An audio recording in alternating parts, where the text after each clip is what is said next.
हाँ नमस्कार मित्रों। आज हम पढ़ेंगे कवि तुलसी का जीवन एवं साहित्यिक परिचय। इसके पूर्व हम कबीरदास जी का परिचय पढ़ चुके हैं, मीराबाई का परिचय पढ़ चुके हैं। ध्यान देना,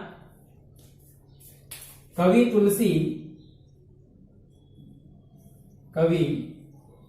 तुलसीदास के विषय में सुनिए मित्रों। सबसे पहले तो हम इनका जन्म कहाँ हुआ, कब हुआ, इनका परिवार का परिचय जान लेते हैं। उसके बाद में हम इनकी बातें करेंगे। तो सबसे पहले ध्यान रखना मित्रों, कवि तुलसी का जन्म सन 1532 ईस्वी में हुआ।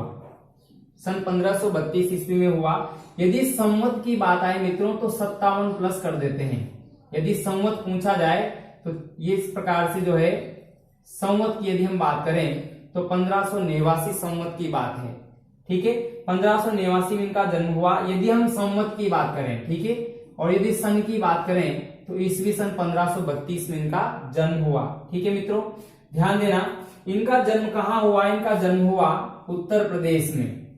उत्तर प्रदेश में बांदा जिले में राजापुर नामक गांव में इनका जन्म हुआ। तो उत्तर प्रदेश के बांदा जिले के राजापुर नामक गांव में कवि तुलसी का जन्म हुआ।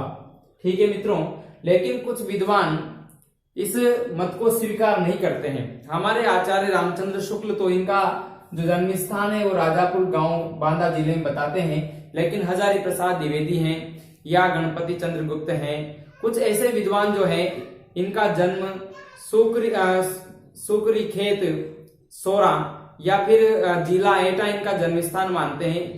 जिला एटा सुकरी खेत। तो ध्यान देना, लेकिन सर्वमान्य मत इसी में है। सर्वमान्य मत है कि इनका जन्म उत्तर प्रदेश बांदा जिले राजापुर नामक गांव में हुआ। ध्यान देना, इनके बचपन का नाम था राम बोला। इनके बचपन का नाम था राम बोला और इनके माता पिता का नाम है, इनके पिताजी का नाम है आत्माराम दुबे और माता का नाम है हुलसीबाई। गोद लिए हुलसी फिरे तुलसी सो सुत होए, ऐसा कथन रहीमदास जी ने लिखा है।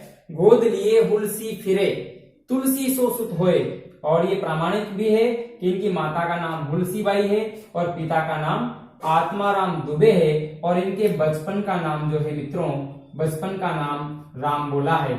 ऐसा कहते हैं कि जब मंदिर पर राम बोला ढोक देते हैं तो माता जी की मूर्ति से एक तुलसी का पत्ता इनके शीश पर गिरता है और इनका नाम जो है वहीं से तुलसीदास हो जाता है। तो बचपन का नाम याद रहे राम बोला, पिता का नाम आत्माराम दुबे और माता का नाम है हुलसीबाई, और जन्म हुआ उत्तर प्रदेश राज्य के बांदा जिले में राजापुर नामक गांव में। ऐसा कहा जाता है मित्रों कि तुलसीदास का जन्म मूल नक्षत्र में हुआ है, और मूल नक्षत्र में ऐसी मान्यता है कि जो मूल नक्षत्र में पैदा होता है वो अपने पिता के लिए जो है हानिकारक होता है या कुल को कलंकित करने वाला होता है। इसी माता और पिता की मृत्यु जो है बाल्यकाल में ही हो गई। ऐसा कहा जाता है मित्रों कि मूल नक्षत्र में पैदा हुए और ये जब बहुत ही छोटे थे, बाल्यकाल में ही इनके माता और पिता जो है चल बसे। तो ध्यान देना, इसके बाद किसी एक दासी के द्वारा इनका जो है पालन पोषण होता है। और जो हमारे अमृतलाल नागर है, अमृतलाल नागर ने एक उपन्यास भी लिखा है मानस का हंस, उसमें तो उस दासी का नाम पार्वती अम्मा आता है। तो इस प्रकार से किसी एक दासी के द्वारा या किसी एक बुढ़िया महिला के द्वारा इनका पालन पोषण होता है, और बाद में तुलसीदास जो है जंगल की ओर निकल जाते हैं। उस बुढ़िया का देहावसान हो जाने के बाद तुलसीदास बिल्कुल अनाथ हो जाते हैं और फिर एक जंगल में निकल जाते हैं, जंगल की ओर। वहां हनुमान जी के मंदिर पर जो है कुछ जो चने के दाने हैं उनको खाकर ये अपनी भूख मिटाते हैं, और वहां पर इनके ऊपर दृष्टि पड़ती है। उस मंदिर में जो एक गुरुजी रहते थे नरहरि दास की जब दृष्टि इस बालक पर पड़ती है तो नरहरि दास इनको दीक्षा देकर अपना शिष्य बना लेते हैं, और आगे शिक्षा के लिए काशी बनारस भी नरहरि दास इनको भेजते हैं। इसलिए मित्रों, यदि बात आए इनके दीक्षा गुरु इनके दीक्षा गुरु की बात आए मित्रों तो इनके दीक्षा गुरु का नाम है नरहरिदास, नरहरिदास। और शिक्षा गुरु की बात आए मित्रों, इन्होंने शिक्षा कहाँ पाई, बनारस काशी में शिक्षा पाई और नरहरिदास इनके दीक्षा गुरु रहे और इनके शिक्षा गुरु रहे मित्रों शेष सनातन या शेख सनातन, ठीक है, शेष सनातन। तो ये गुरु परंपरा की बात हो गई। दीक्षा गुरु नरहरिदास और शिक्षा गुरु कौन हो गए मित्रों, शेष सनातन। शिक्षा के प्राप्त करने के लिए काशी गए। कुछ समय के बाद वहां पर जो है इनका विवाह रत्नावली से हो जाता है। और रत्नावली वाली जो कहानी है मित्रों, कहते हैं कि अपनी पत्नी की प्रेरणा से ही राम भक्ति की ओर मुड़े हैं। इनकी एक छोटी सी कहानी है कि कहते हैं कि जब विवाह हुआ, विवाह के बाद जब पहली बार रत्नावली को लेने आए तो तुलसीदास उसी दिन रात की 12 बजे उसके पीछे जो है उसके घर तक चले जाते हैं और कहते हैं कि एक दीवार पर जो है सांप लटक रहा था, उस सांप को रस्सी समझकर अंदर कूद जाते हैं, रत्नावली के घर जाते हैं, रत्नावली को जगाते हैं। तब रत्नावली इनको फटकार लगाती है कि लाज ना आवत आपको दौड़े आओ साथ। रत्नावली क्या फटकार लगाती है कि लाज ना आवत आपको दौड़े आओ साथ, धिक धिक ऐसे प्रेम को कहां कहूं मैं नाथ, कि ऐसे प्रेम को धिक्कार है, आपको लज्जा नहीं आई, शर्म नहीं आई, आप मेरे साथ साथ पीछे दौड़कर यहां तक आ गए। तो फिर आगे कहती है कि अस्थि चर्म मय देह। ऐसा नहीं कि रत्नावली अनपढ़ थी, रत्नावली बहुत विदुषी महिला थी मित्रों। रत्नावली ने कहा कि अस्थि चर्म मय देह तामे ऐसी प्रीत तैसी श्री राम में होती तो होती न भवभीत। अगर ऐसा प्रेम अगर राम से किया होता तो आपको किसी प्रकार की जो है सांसारिक कष्ट नहीं होते, सांसारिक डर नहीं होता। इस प्रकार से मित्रों रत्नावली ने फटकार लगाई और कहते हैं कि उसी रात ये जो है वैराग्य इनके मन में आया और चल पड़े जंगल की ओर। और कहते हैं कि उसी दिन से इन्होंने वैराग्य धारण किया। ऐसा नहीं है कि ये रत्नावली से बीच में एक बार मुलाकात भी हुई, जो हम मानस के अंश में पढ़ते हैं। किंतु तुलसी पूरी तरीके से राम भक्ति की ओर जो है मुड़ गए और इन्होंने राम की भक्ति, दास्य भाव की भक्ति की। इन्होंने स्वयं को राम का दास माना है।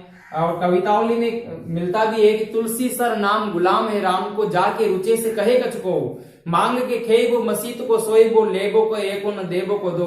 मैं तो मांग के खाता हूँ, मस्जिद पर सोता हूँ, न किसी से कुछ लेना है न किसी को कुछ देना है। ये बातें तो इनके वैराग्य को दर्शाती है मित्रों। और ये जो आगे कहा है कि तुलसी सर नाम गुलाम है राम को, जाके रुचे से कहे कछ को। तुलसीदास तो राम का प्रसिद्ध गुलाम है, जिसको जैसा अच्छा लगता है मेरे विषय में वैसा कहे। ये इनके दास भाव की भक्ति को दर्शाता है। तो इनकी जो भक्ति है वो दास्य भाव की भक्ति है। ये एक बात और हमारे सामने आई है, इनकी भक्ति कौन सी है, दास्य भाव की भक्ति है। मित्रों राम की भक्ति है तो निश्चित रूप से ये सगुण भक्त कवि हुए। कौन से कवि हुए, सगुण भक्त कवि हुए। भक्ति काल के जो है सगुण भक्त कवि है और दास भाव की भक्ति करते हैं। तो इन्होंने अवधी भाषाओं और ब्रज भाषा दोनों में अपनी रचनाएं की है मित्रों। अवधी भाषा में भी अपनी रचना की है और ब्रज भाषा में भी अपनी रचनाएं की है। तो रचनाओं के बारे में हम पढ़ते हैं मित्रों कि इनकी रचनाएं कौन कौन सी है। इनकी रचनाएं मित्रों, एक तो वैराग्य संदीपनी, वैराग्य संदीपनी रचनाएं देखिए मित्रों, वैराग्य संदीपनी, रामाज्ञा प्रश्नावली, रामाज्ञा प्रश्नावली, बर्वे रामायण, बर्वे रामायण, कवितावली, दोहावली, दोहावली, कृष्ण गीतावली, कृष्ण गीतावली, जानकी मंगल, जानकी मंगल, पार्वती मंगल, जानकी मंगल, पार्वती मंगल, रामचरितमानस इनका द्वारा लिखा हुआ महाकाव्य है जो काफी लोकप्रिय हुआ। हमारे देश में ही नहीं अपितु विदेश में भी रामचरितमानस को पढ़ा जाता है। तो रामचरितमानस ही वो ग्रंथ है जिसने सरल भाषा में जो है प्रभु श्री राम के चरित्र का गुणगान हुआ है और राम को जन जन के हृदय में पहुंचाने का कार्य किया है। वाल्मीकि की परंपरा को आगे बढ़ाया है मित्रों। रामचरितमानस जो 7 कांड में है और 7 कांड कौन कौन से याद होने चाहिए, बालकांड, अयोध्या कांड, अरण्य कांड, किष्किंधा कांड, अरण्य कांड, सुंदर कांड, लंका कांड और उत्तर कांड। इस प्रकार से मित्रों 7 कांड में रामचरितमानस लिखा गया है और इसी के आधार पर हजारी प्रसाद द्विवेदी ने कहा है कि लोकनायक वही हो सकता है जो समन्वय करने का अपार धैर्य रखता हो। समन्वय की विराट चेष्टा कहा जाता है तुलसीदास को। मित्रों तुलसीदास के बारे में काफी कथन है। इनको रूपकों का बादशाह कहा जाता है, रूपक अलंकार का बादशाह कहा जाता है। इनको जो है आचार्य रामचंद्र शुक्ल ने भी इनके विषय में कहा है।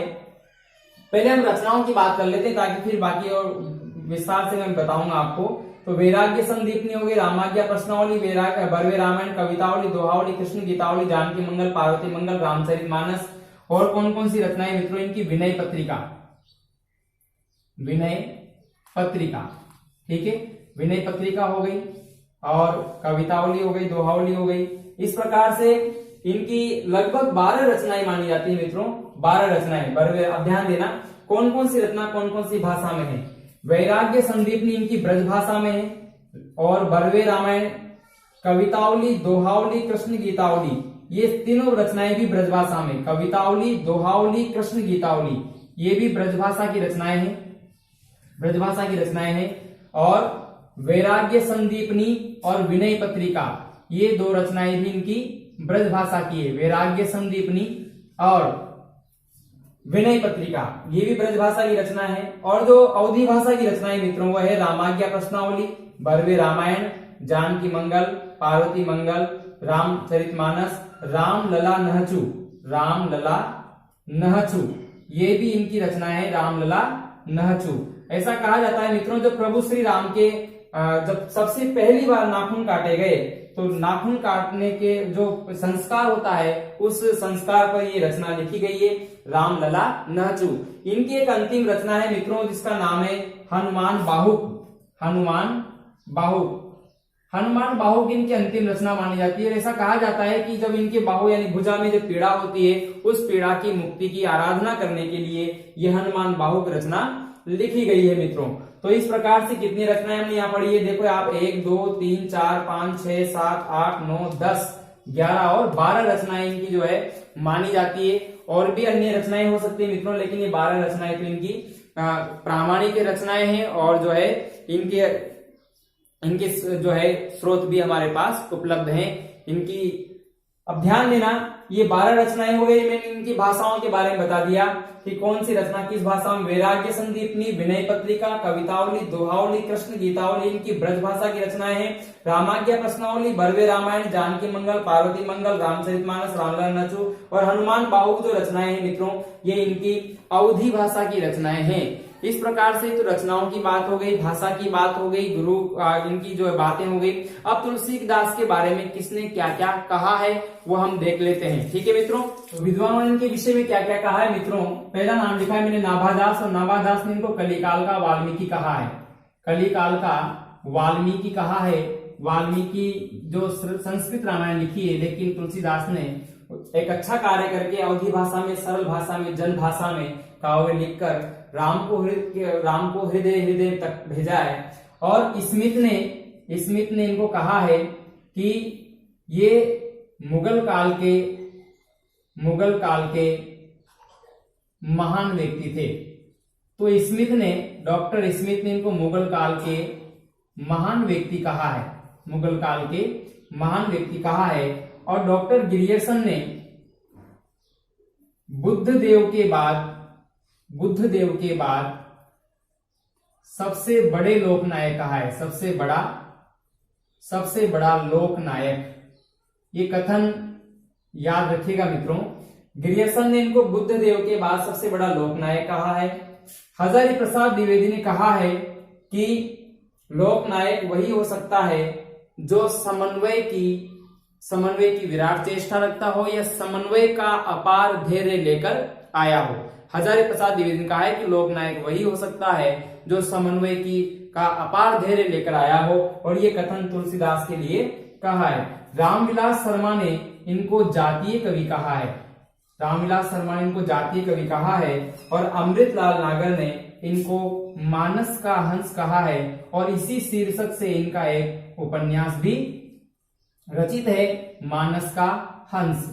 और मैंने कहा था अभी आपसे कि इनको यदि हम इनके कला पक्ष को देखकर कहें तो रूपक अलंकार का सर्वाधिक प्रयोग होने के कारण डॉक्टर बच्चन सिंह ने इनको रूपकों का बादशाह कहा है और आचार्य रामचंद्र शुक्ल ने इनको अनुप्रास का बादशाह कहा है। तो मित्रों यदि हम बात करें तुलसीदास की यदि हम मृत्यु की बात करें मित्रों, तो ऐसा माना जाता है कि तुलसीदास की मृत्यु जो है वो विक्रम संवत 1680 में हुई है ना। ऐसा कहा भी जाता है संवत 1680 80 गंग के तीर तुलसी तजु शरीर।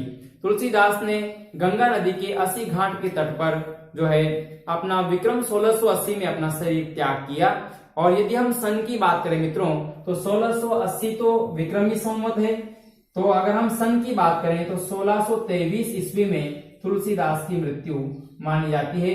1623 ईस्वी में तुलसीदास की मृत्यु हुई। इस प्रकार से हमने संक्षिप्त में तुलसीदास के बारे में जानने का प्रयास किया। और यदि इनकी रचनाओं की बात करें मित्रों तो एक दो तीन बातें खास है। जैसे कवितावली की रचना में इन्होंने कलिकाल का वर्णन किया है। रामचरितमानस के उत्तरकांड में भी इन्होंने कलयुग का वर्णन किया है, कलिकाल का वर्णन किया है। हनुमान बाहु की रचना जो की है मित्रों वो इन्होंने अपनी बाहु पीड़ा की मुक्ति के लिए आराधना के रूप में की है। और रामाज्ञा प्रश्नावली जो है इनका वो ज्योतिष ग्रंथ माना जाता है, तो ये संक्षिप्त में मैंने तुलसीदास का परिचय आपको देने का प्रयास किया। आशा करता हूं कि आपको पढ़कर अच्छा लगा होगा। और रचना याद करने का तरीका तो बहुत आसान है। कवितावली, गीतावली, दोहावली, कृष्ण गीतावली 4 तो ऐसे याद हो गई और 2 ऐसे याद हो गई जानकी मंगल पार्वती मंगल, जानकी मंगल पार्वती मंगल। 2 रचना ऐसे याद हो गई। रामचरितमानस इनका प्रसिद्ध महाकाव्य है ही सही, है ना। अब क्या याद करना है, एक तो वैराग्य संदीपनी, एक विनय पत्रिका। वैराग्य संदीपनी, विनय पत्रिका, रामाज्ञा प्रश्नावली, रामलला, नहचू। ये इस प्रकार से टुकड़ों में याद करेंगे, रचनाएं आसानी से याद हो जाएगी मित्रों। तब तक अब मिलते हैं अगली वीडियो में, तब तक के लिए इतना ही। धन्यवाद।